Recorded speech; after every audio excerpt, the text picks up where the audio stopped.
Good day, Chicago. Hope everybody's doing well. I want to wish everybody a very Merry Christmas and a Happy New Year. It's been a while, right?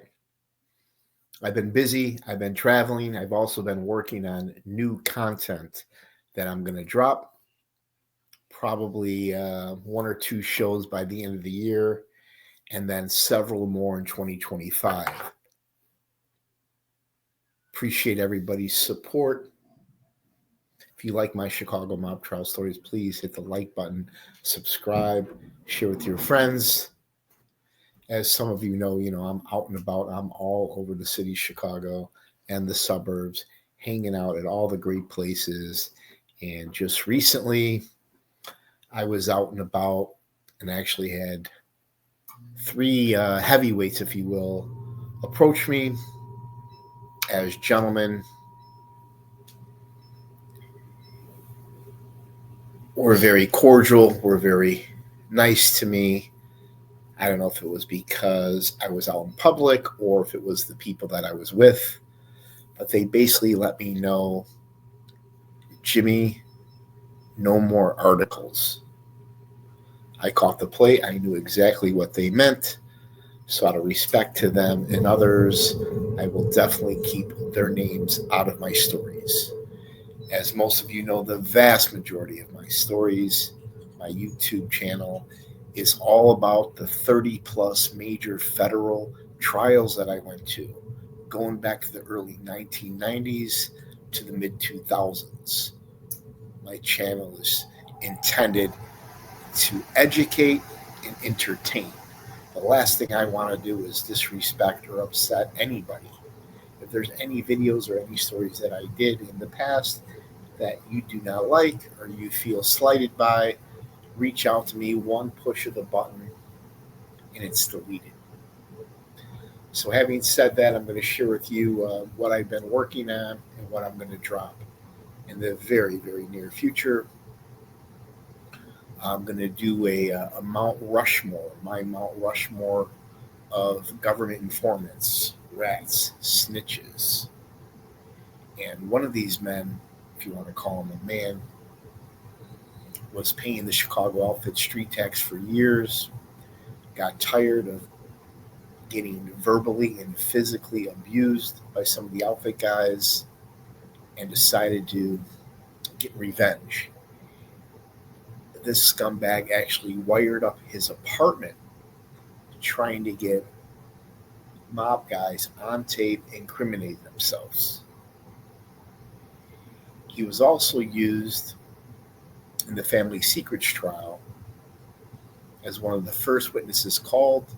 The government called this informant a guy who's been cooperating with the FBI for decades. The sole purpose of his testimony was to show, according to the government, Joey Lombardo is the alleged boss of the Grand Avenue crew. He pointed Joey Lombardo out in open court to everybody in the ladies and gentlemen of the jury. So we're going to talk about this informant, this rat. Pretty interesting story. And I'm going to hear from you guys if you find him credible. I'm also working on a couple interviews. Some of the first interviews I've ever done. I have a guy whose father was killed by the Chicago outfit. So we're going to hear from him and how he feels about the Chicago mob and how his life was destroyed by his father's brutal murder. We're also going to. I'm also working on an interview with a Chicago outfit associate's son, whose father is doing decades in prison. A stand-up guy who could have easily rolled and is doing time like a man. Hopefully, he will come home soon. But we're going to hear from his son on what it's like living in today's modern world with a father who's in prison. These are powerful interviews that I'm going to share with you guys. Also, there was a trial I went to in the 90s in DuPage County. And it's very rare that I actually know the defendants. But I'm going to drop another story and interview this kid. This is a guy that I actually used to work with part-time. This piece of shit got hooked on drugs, scammed some people out of money. In order to pay back some of the money, he actually killed the guy, stabbed him multiple times, torched his house, eventually got caught, was convicted. Guy did 30 plus years in prison, and he's free today. So just imagine that. We're going to talk about that story, and I'm going to try to get the actual killer, who's a free man today. I'm going to get him on tape to see if he'll show any remorse and to talk about his life and his story, his powerful story. I'm also going to do a story on a handful of stand-up men in the Chicago outfit that could have easily ratted, cooperated to get out of jail. But instead, they stood tall, did their time like men, stand-up guys. We're going to do a story specifically on some of those guys, men that spent decades in prison rather than becoming a snitch. I'm also going to drop a story I'm working on right now as we speak. It's going to be a part 2 on the very powerful First Ward. We're going to talk about made members of Chicago outfit, Alderman Fred Rohde, Pat Marcy, John DiArco Sr., John DiArco Jr., Pat DeLeo, and others. And how one scumbag, corrupt cop, crooked lawyer, alcoholic degenerate decided to flip and wear a wire. Y'all know what I'm talking about. So we're going to talk about how one man brought down the entire Chicago First Ward. Once that happened, the Chicago outfit was no longer unique and as powerful as they once were. They pretty much lost all their political connections. Judges, aldermen, senators, businessmen, etc. I also want to share this book with you. One of my good friends, a fan of my show, Mary, grew up in the Grand Avenue neighborhood, and she has a new book out. It's on Amazon called Tales of the Patch. I just read it. There's a lot of funny neighborhood stories about her experiences with Joey the Clown Lombardo, Frankie Collada, and what it was like growing up in Smith Park with some of these fellas and how the neighborhood has changed. But check it out, Tales of the Patch. It's an easy read. It's on Amazon. There's a picture right here. I'm also going to drop a story how other crime families like Boston, Philly, New York, how these made members and associates had nothing but the ultimate respect for the Chicago outfit. We're going to talk about some of the differences between Chicago, Boston, Chicago, New York, Chicago, and Philly. I'm also going to drop a story about the Alex brothers. Y'all talked about Gus Alex being one of the most powerful non-made members of Chicago outfit, the political fixer. That was the very first trial I went to. But there's very little known about his brother, Sam Alex. We're going to talk about Gus Alex and Sam Alex and how close they were with Tony Accardo, Joey Upa, Jack Cerrone, and others. Also have some transcripts we're going to take a deeper dive into. I have the transcripts from when that scumbag, lowlife, chomo, Lenny Patrick testified against Gus Alex, Sam Carlisi, and his crew. We're going to take a deeper dive into Lenny Patrick's testimony, and I'm going to read for you word for word and get your opinion on if you were a jury, would you have found him credible?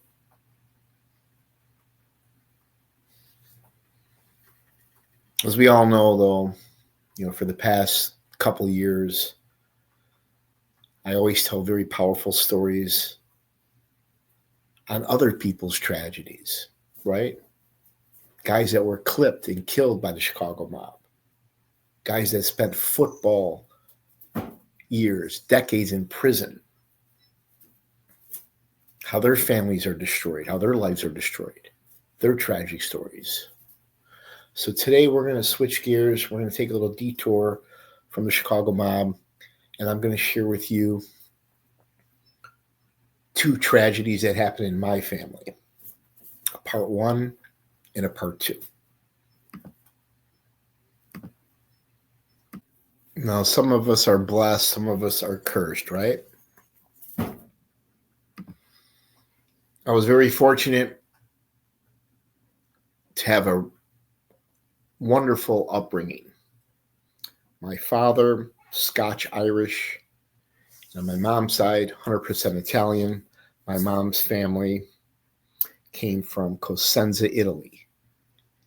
And back in the 60s, 70s, 80s, early 90s, we had tremendous family parties. Every single birthday, holiday, Christmas, Easter, Thanksgiving, we all got together. All the women made delicious homemade Italian spreads, home-baked goods, bakery goods from Weber's Bakery down the street, anywhere from 20 to 40 people deep. Sometimes it got so crowded, the kids would literally have to sit on the steps. And not only was the food amazing, but the people were even better. Everybody would, after dinner, sit around the table, laugh, tell stories, play cards, and stay for hours. I would cut off my pinky right now to go back to one of these Italian families, one of the old family parties that we used to go to. The best of the best. Now, 40 years ago, around this time, 40 years ago, in 1984, I was a senior in high school, and I lost my cousin Johnny. Here's my 2 of my cousins, 2 of my favorite cousins. On my mom's side, my mom's sister's kids. On the left, you got my cousin Janice. She just passed away. She died of cancer. And on the right, her younger brother, Johnny Prophet. We're going to talk about him. Love this all these old black and white photos. This photo was probably taken in the 60s. Now, Johnny, like myself, was blessed. He had the best parents you could ever ask for. Here's his father, John Prophet. Here's his mother in the middle, my mom's older sister, Marianne. And here's Johnny's sister, Janice. And at the time, my grandmother was alive. Here's my grandmother, Tina. This was my mom's mother. By far the most beautiful woman that I've ever met in my life. Everybody loved my grandma Tina. She was always cooking, offering people stuff to drink, stuff to eat, very sociable. She would always ask me, what's the scoop? She always wanted me to spill the tea on everybody in the family.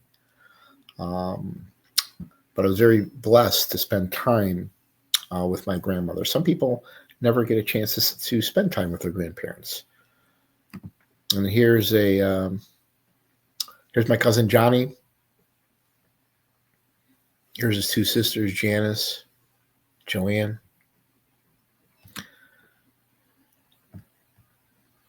And my cousin Johnny, he is very funny. He had a lot of nicknames.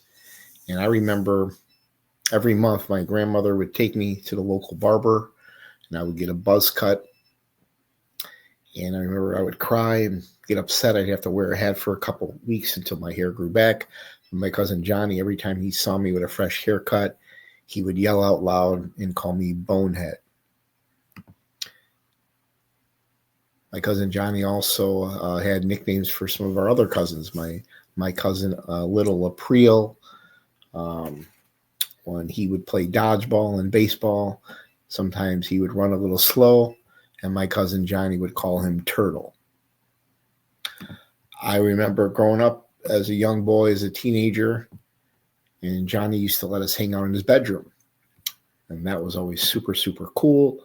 I remember he had an old acoustic guitar with a missing guitar string that was always out of tune that we would play around with. He also had a huge album collection, the largest album collection I've ever seen.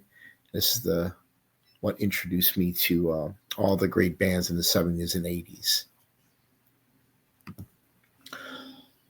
Back then we didn't have cell phones, and most of us didn't have any money, so we played outside all the time, whether it was roller skating, baseball, kickball, dodgeball. I remember growing up attending all the softball games. They had leagues. Johnny's league, his team was called the Wise Guys. All the games were very competitive. The stands were always packed.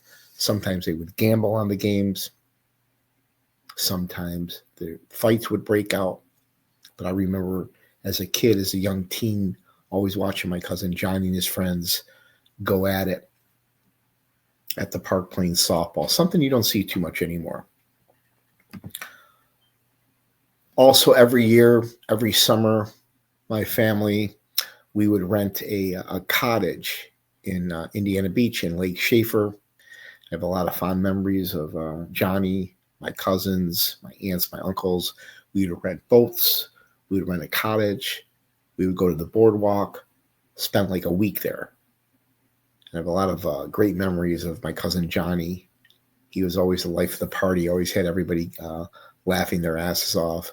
Now I wouldn't recommend going to Lake Schaefer, Indiana Beach, because it's all white trash. But back in the 70s and 80s, this was we have a lot of great memories here. Also, I remember my very first trip to Las Vegas. We used to go, 15, 20 people deep back in the day. My aunts, my uncles, my cousins. I have a couple fond memories of being with my aunts and my cousin Johnny in Vegas. And one of the things I loved about going to Vegas back in the day, it didn't cost me anything because my aunts were big time slot players. Johnny, myself, my other cousins pretty much got everything comped. The hotel rooms, the suites, the buffets, the shows, you name it. We have a lot of great memories going out to Vegas as a family. Now, hands down, Johnny was probably the funniest guy that I've ever met in my life. A lot of people that know me think that I'm pretty funny, but I'm nothing compared to this guy.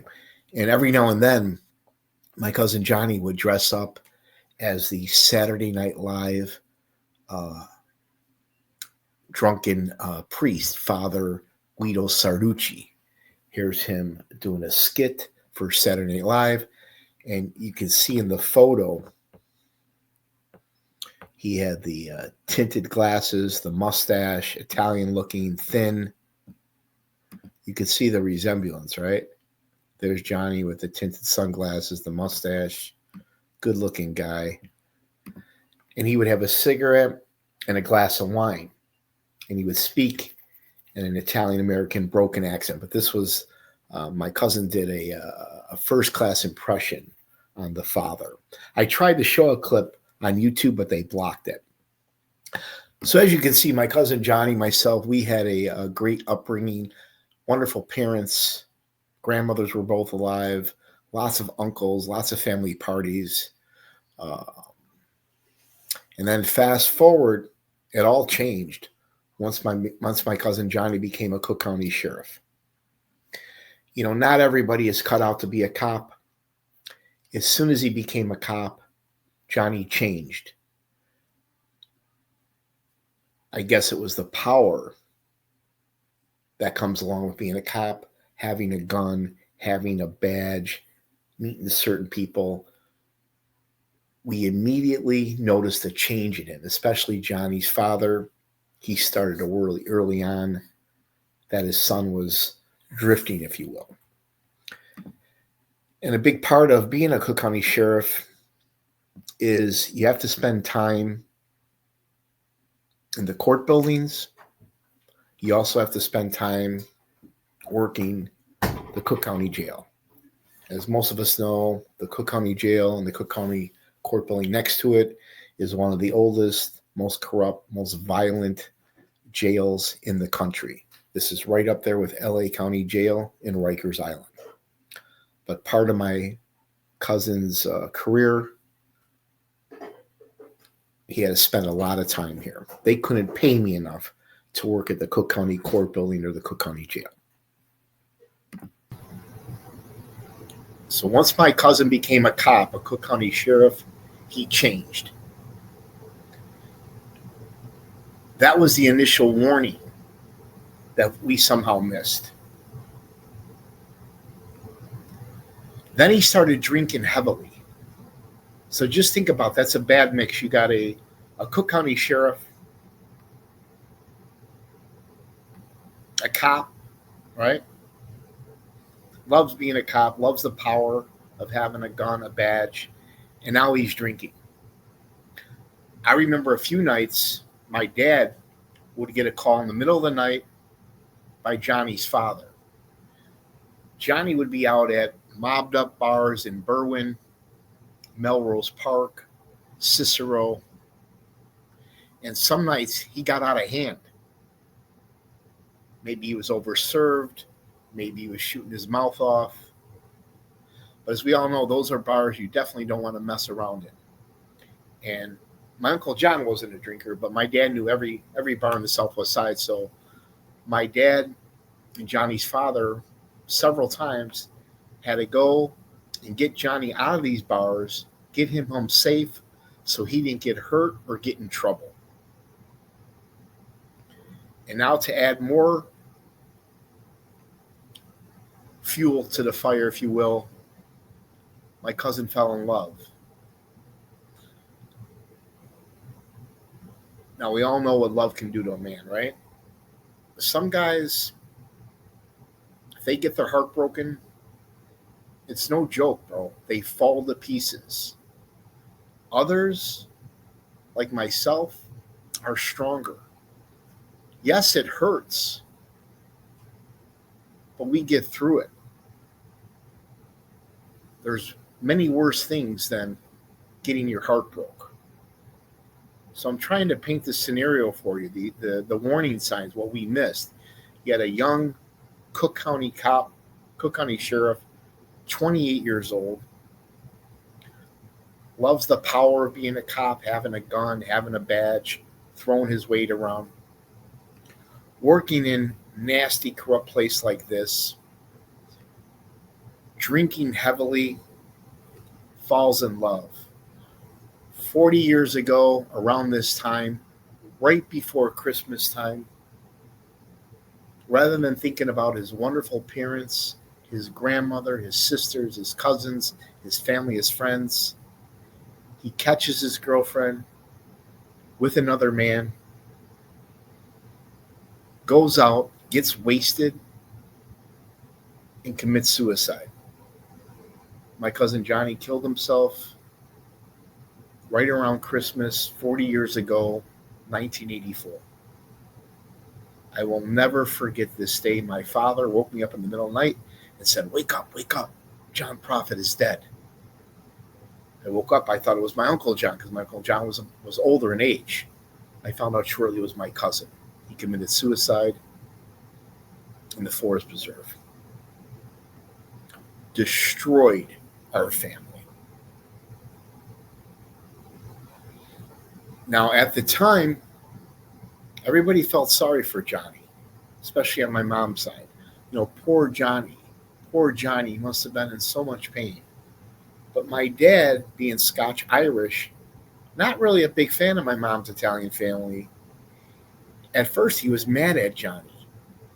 How dare you do something so selfish to your wonderful father, your wonderful mother, and knowing your grandmother's alive at the time? So it took my father a couple of years to get over that. But my Aunt Marianne, his mother, my Uncle John, his father, my cousins, aunts, I don't think we ever got over this. I certainly have. I think about my cousin Johnny every single day. Now, they asked my father if he could help. And being the good man that my dad is, he gladly helped. There was a gay nightclub on 63rd in Harlem back then. It was kind of like a hot spot. Because back then, there weren't too many gay clubs on the southwest side. Most of them were all up north. And my uncle ran this joint, my other uncle. And my Uncle John Henry said that as soon as my dad walked into this gay bar, he knew exactly something was wrong. He knew something was wrong. My dad would never walk 2 feet into a gay bar. But as soon as my uncle saw my dad, he knew something was up. My dad told him the bad news that John Prophet was dead. My dad also had to go to the Forest Preserve with my cousin's father, John Prophet Sr., and identify the body. Johnny committed suicide in the Cook County Sheriff car, and my dad said he will never forget how much blood was inside that car. But my father and Johnny's poor father had identified my cousin's body in the Forest Preserve.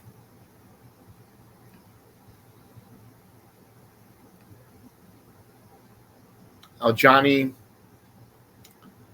Prophet Jr., you can see he was born in 1958, passed away in 1984, 28 years old, so young. Never got married, never had any kids. I was a senior in high school. His father died of a heart attack shortly after, and then my Aunt Marianne, Johnny's mother, passed away in 2007. But if you know of anybody who's suicidal or has suicidal thoughts, take them serious. Pay attention to some of the warning signs. Usually there's always a couple warning signs before somebody takes their own life. Suicide is no joke. I know other people, other friends of mine, girlfriend of mine that committed suicide. I think it was 2 years ago, we had the highest amount of suicide by cops. There's a lot of things that lead to suicide. It's no joke. But I wanted to share this with you. Hopefully, you could help spread the word and help somebody who's down and out. Afterwards, my cousins and I made a pact, and I hope it's still true today, that no matter what happens in our life, whether it's a woman breaking our heart, losing a job, no matter what, we'll always have each other's back. Now, if you're Catholic like we are, they say God doesn't forgive people that commit suicide. But I like to believe that my cousin Johnny, that God did forgive him, and he's resting in heaven with his wonderful parents, John Prophet Sr. and Marianne Cosenza. God bless my cousin Johnny and all the other men and women that lost their lives. Thanks for listening. I appreciate it. Stay tuned for much more content I've got coming up. I've talked about a couple of the interviews I'm going to be doing with a mobster's son who lost his father to violence, another mobster's son whose father's in prison for mob activity. I'm going to tell you a story about a friend of mine, Danny Williams, who killed a guy, stabbed him 15 times, torched his house, and is out today. He's free. He's a free man. We're going to do a story about some of the stand-up guys in the Chicago outfit. I'm going to do a story on Gus and Sam Alex as well as the powerful first ward. So I got a lot of content for you. And I'm going to honor the heavyweights that I ran into the other night and not write any articles on them. There's certain people I cannot and will not talk about.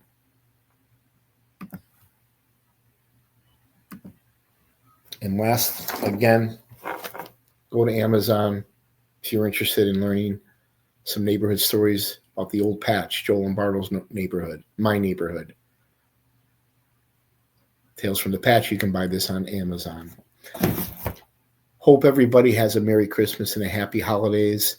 Depending on the vibe, the feedback, the comments I get from this story that I share with you, I'll most likely post the story on the second tragedy in my family.